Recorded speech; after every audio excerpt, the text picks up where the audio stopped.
আমরা আইনগত ব্যবস্থায় যাব না। আমি নির্দিষ্ট টাইম বলতে কি, আমি মোহাম্মদের বাবাকে এটাই বলবো যে কাদা ছোড়াছুড়ি করলে, ওই যে বললাম যে কাদা ছোড়াছুড়ি করলে তোমার গাও কাদা লাগতেছে, আমার গাও লাগতেছে, বাচ্চাটার গাও লাগতেছে। তো এটা তো একটা সময় যে তুমি ঠিকই রিয়েলাইজ করবা যে আমি যেটা করছি সেটা তো ঠিক হচ্ছে না। এখন অনেকে আবার বলবেন তাহলে আপনি মিডিয়া আসলে কেন? কারণ I am helpless right now. আমি কারোর সাথে যোগাযোগ করতে পারছি না। একটা আমার শ্বশুর ওর দাদাভাই মরে যাওয়ার পরে যে একটা মধ্যস্থ কেউ হয়ে যে আমার কথাটা শুনবে বা মোহাম্মদের বাবার কথাটা শুনবে, বা কেউ একটা মিডল পয়েন্ট হয়ে যে আমার হেল্প করবে, এটা তো পাচ্ছি না।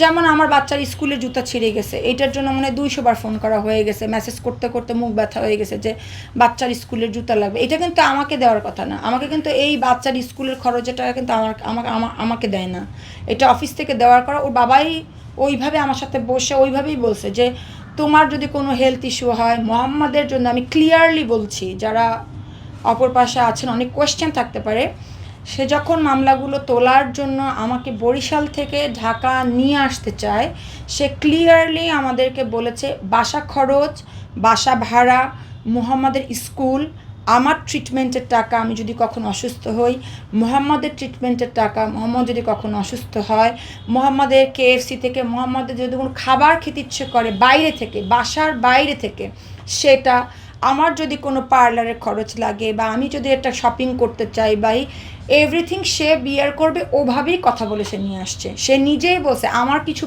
বলা লাগে না, আমি কিছু বলি নেই।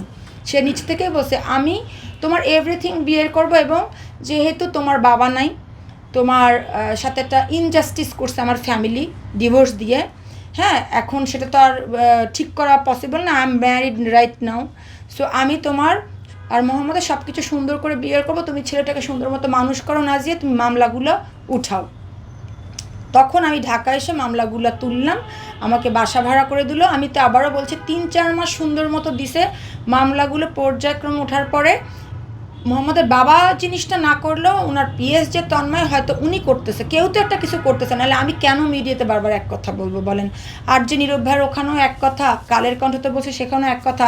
একটা মানুষ যখন মিথ্যা বলে তার কথা কিন্তু ডিভাইডেড হয়, একরকম থাকে না। আপনি দেখেন যে 1 বছর আগেও ইন্টারভিউ এক কথা, 2 বছর আগে ইন্টারভিউ এক কথা, এখনও এক কথা। আচ্ছা, এখন যেহেতু আপনার সাথে প্রতিশ্রুতি ভঙ্গ করতে, তো সেই ক্ষেত্রে আপনি কি আবারও আইনগত কোনো ধরনের ব্যবস্থা নেবেন?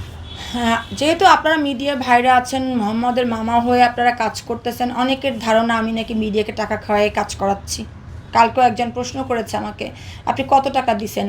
তো মিডিয়া কি এত সস্তা তাদের কাছে মনে হয় কেন জানি না। এরা হচ্ছে, আপনারা হচ্ছেন বিপদে মানুষের পাশে দাঁড়ান। কেউ অসহায় নারী দেখলে নিচ থেকেই তো আপনারা আসেন। আচ্ছা, এই এই যে আপনি বললেন একটু আগে ভাইয়া যে আপনার ওই বাচ্চা অসুস্থ হয়েছে পর আমি আপনার ওই ভিডিওটা আমার চোখে পড়ছে, আপনি অনেক কান্নাকাটি করতেছিলেন।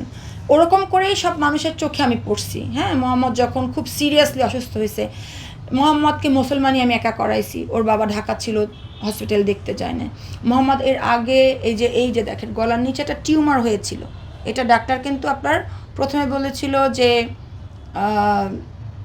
কী জানি বলে, ক্যান্সার হওয়ার আগে, আল্লাহ নাকুর কাছ থেকে ফুলে তো মাফ করো, একটা টিবির কথা বলছো। আমি কিন্তু অনেক ভয় পেয়েছিলাম। আমি দেখেন 5টা সেলাই, এইটাও কিন্তু আমি একা একা অপারেশন করছি, একদম একা। ওর বাবা যায় নাই। ওর যখন অ্যানেস্থেসিয়া দিয়েছে, ওর যখন পুরো অজ্ঞান হয়ে গেছিলো, আমি কিন্তু পুরো পাগল হয়ে গেছিলাম ছেলের জন্য, যে এখানে এত বড়টা, ওটাও কিন্তু আমি একা একা করছি। বাবা হয়ে একটা দিন হসপিটালে কিন্তু এই অপারেশনটা দেখতে আসে নাই।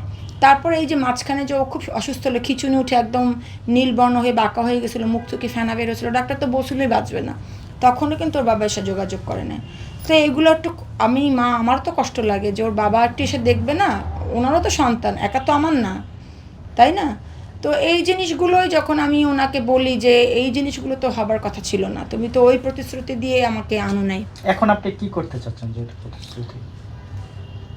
এখন মামলাগুলো আমি এখনও যেগুলো আমরা স্থগিত রেখেছিলাম, চাইলে তো কালকেও করা, মানে ওইটা আমি রিওপেন করতে পারি। হ্যাঁ, হাইকোর্ট থেকেও করতে পারি, জজ কোর্ট থেকেও করতে পারি। ওইটা যদিও আমার লয়ারের কাছে বলা আছে, ওইটা পেপারস রেডি, কিন্তু আপনার মিডিয়া ভাইরাও বলেছেন যে নাজিয়াপা দেখি ফাহিম সাহেব আসে নাকি, বাচ্চার সাথে যোগাযোগ করে নাকি, আপনার সমস্যা সমাধান করে দেয় নাকি।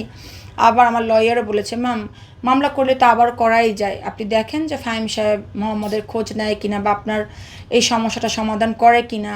যদি না করে তাহলে